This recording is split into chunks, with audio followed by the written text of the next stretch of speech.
Well, good morning, everyone. I'm Steve Teutsch. I was the chair of the committee that produced the report that we're going to be talking about today, and thanks to all of you for being here. It's exciting.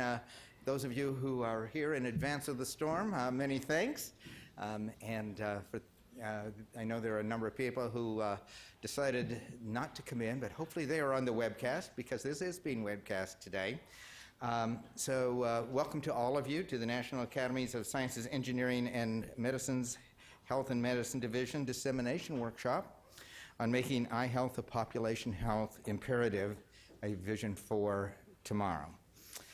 As I said, the program is being webcast, if those of you who are speaking here can use the microphones, that would be appreciated. And we do appreciate everybody who is joining us remotely. I want to thank begin the thanks with the staff who have done incredible work. First, Meg McCoy, who was the study director, but as many of you know, she's moved on to another position here in the academies, and she was going to be here, but I actually haven't seen her, but thanks to her. The meeting today was organized almost entirely by Rose Martinez, who's here. Many thanks to Rose for picking that up. She runs the Board on Population Health and does incredible work. Marjorie Pichon is helped with a lot of the administrative tasks. I also want to acknowledge the members of our committee who are here today.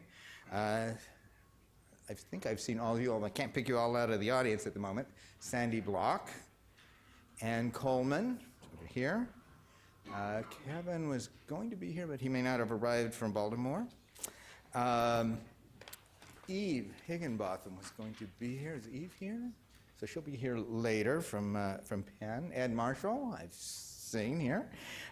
Chris Malin, and Heather Whitson here in the front. You'll be hearing from many of them during the course of the day, and from here at the podium and then also in the breakout sessions. This workshop did evolve out of the report, which we released last September, and it's been an interesting few months since the report was released. The report itself included 9 recommendations, which are listed in your handout and are really the reason for holding this meeting. Because the purpose of this meeting is really to talk about how do we go from this report to bringing some of those recommendations to reality, and who are the critical stakeholders, what do they do, finding out what they're doing, how they can do more, and what others of us can do to bring many of these recommendations to fruition. We're delighted to have a range of the stakeholders in this room today to weigh in on how we can best use the recommendations that are really meant to benefit everyone here in the country, and most particularly those who experience vision impairment. The goal of the workshop is to have interactive discussions to explore some of the common ground and different approaches to moving to action to improve eye and vision health and reduce vision impairment. And we're going to be focusing on the areas of surveillance and research, improving awareness and messaging for multiple stakeholders, improving access to care and delivery systems, and the role of public health in eye and vision health. As a reminder, this is a workshop, so there will be no findings, conclusions, or recommendations that result from our discussions here today. Our job is to identify potential barriers and options to consider when implementing specific recommendations from the Academy's report. As all of you undoubtedly know, these reports would not occur were it not for our sponsors, and we've had many, and they've been wonderful supporters of this work, and I want to acknowledge them for just a moment. The American Academy of Ophthalmology, the American Academy of Optometry, the American Optometric Association, the Association for Research in Vision and Ophthalmology, the Centers for Disease Control and Prevention, the National Alliance for Eye and Vision Research, the National Center for Children's Vision and Eye Health, the National Eye Institute, Prevent Blindness, and Research to Prevent Blindness. And I think we have representatives from all of those organizations here today. We're going to be hearing from a number of excellent speakers throughout the day. And to keep the day streamlined, we'll make our introductions very brief, but more complete bios are available in your packets.